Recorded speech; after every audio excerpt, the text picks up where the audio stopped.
Okay, so we're going to talk about two of the most popular theories.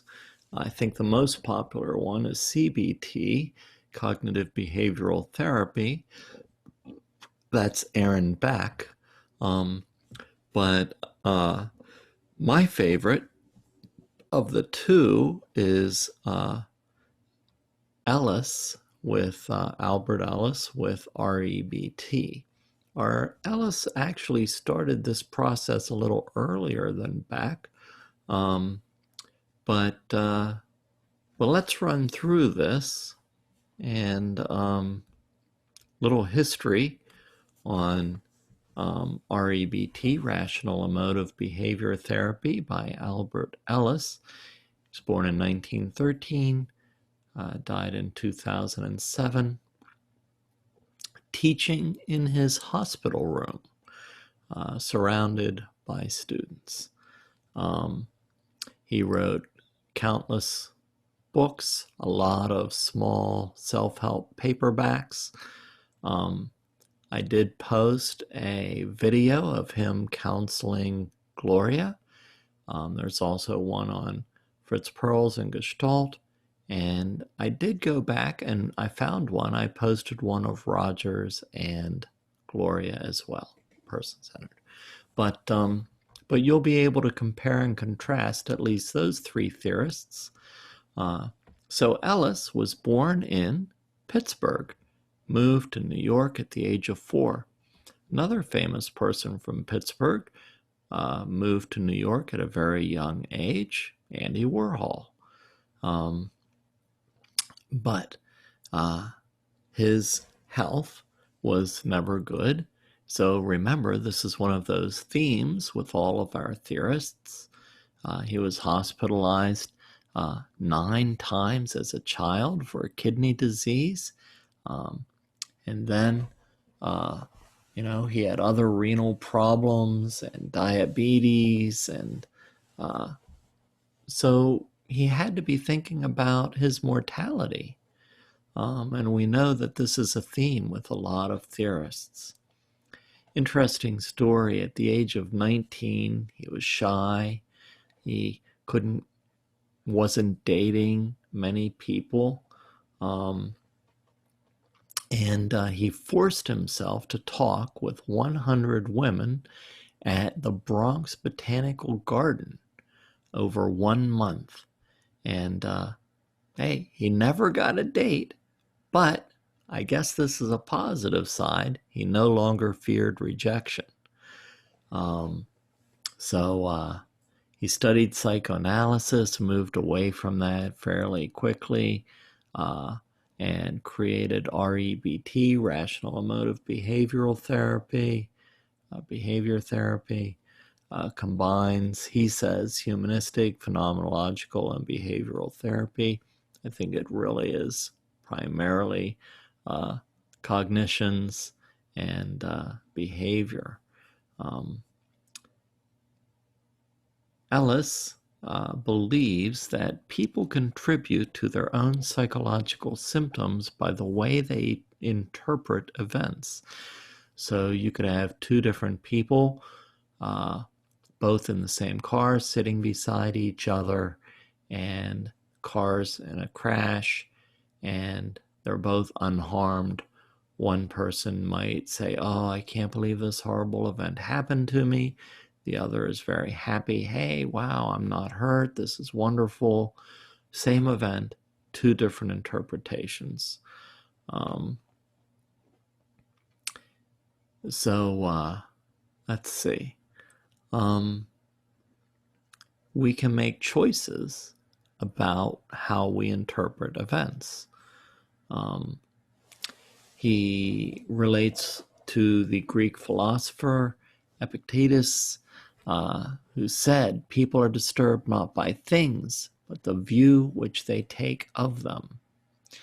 And he said Adler influenced, I think Adler influenced his theory. If you look at that photocopy in your notes from Adler, one of his techniques is really kind of focused on CBT. I mean, it was prior to CBT. I think CBT and REBT got a lot of ideas from Adler. His clients, Ellis's clients, are educated in the practice and skills of rational emotive behavior therapy so that they can dispute irrational beliefs.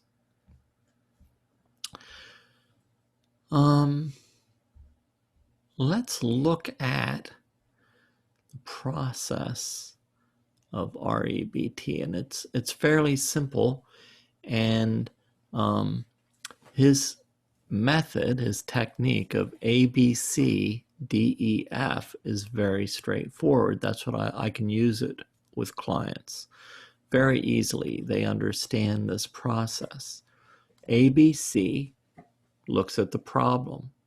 DEF changes our perception and reaction to the problem. Okay, so ABC, A. A is the activating event. It's like the trigger. Something happened. B is our belief about that event.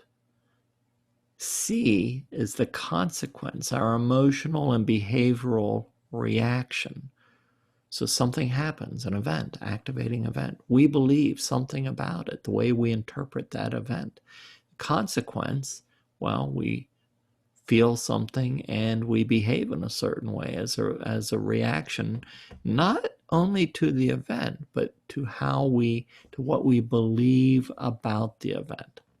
So he wants to figure out, okay, what happened? What did you think about it? What did you believe about it? What was the result? What was your emotional and behavioral reaction? It's the first half.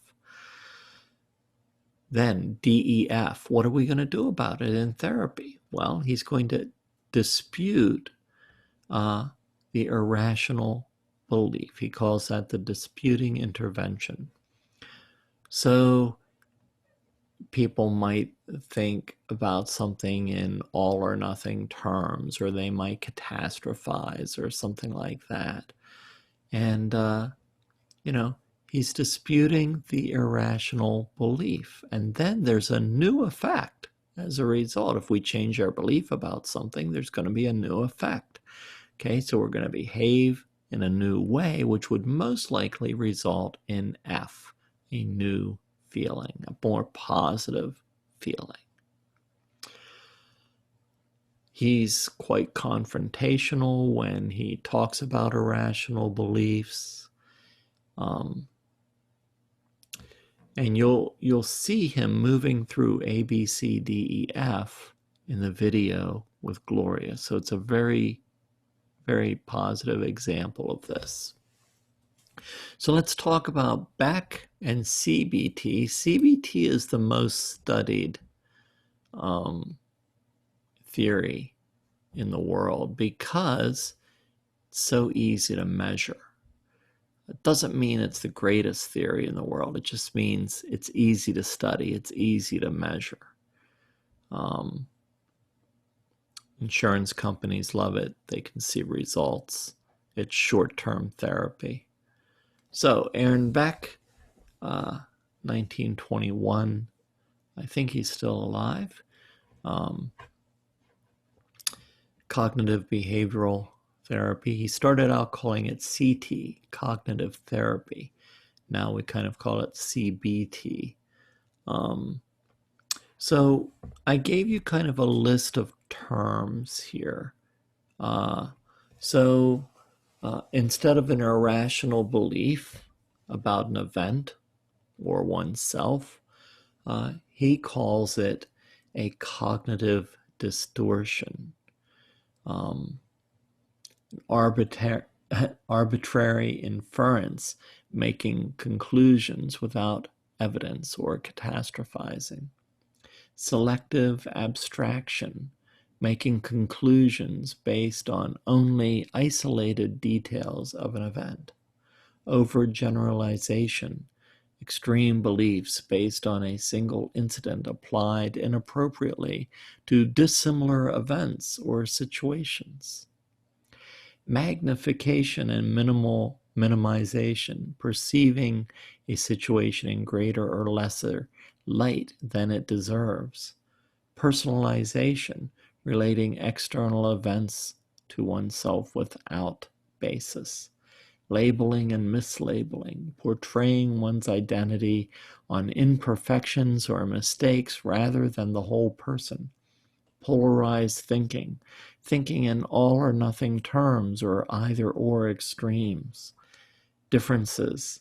REBT can be very directive. CT, Beck says he uses Socratic dialogue with open-ended questions. I've never seen a video of Beck in therapy.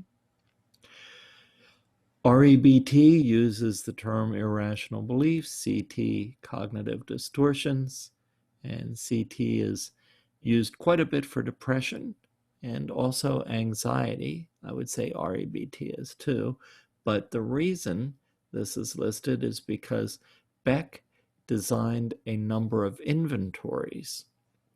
He has the Beck's depression inventory, he has the Beck's anxiety inventory, and they are used quite extensively. Okay, that's the lecture on REBT and CT.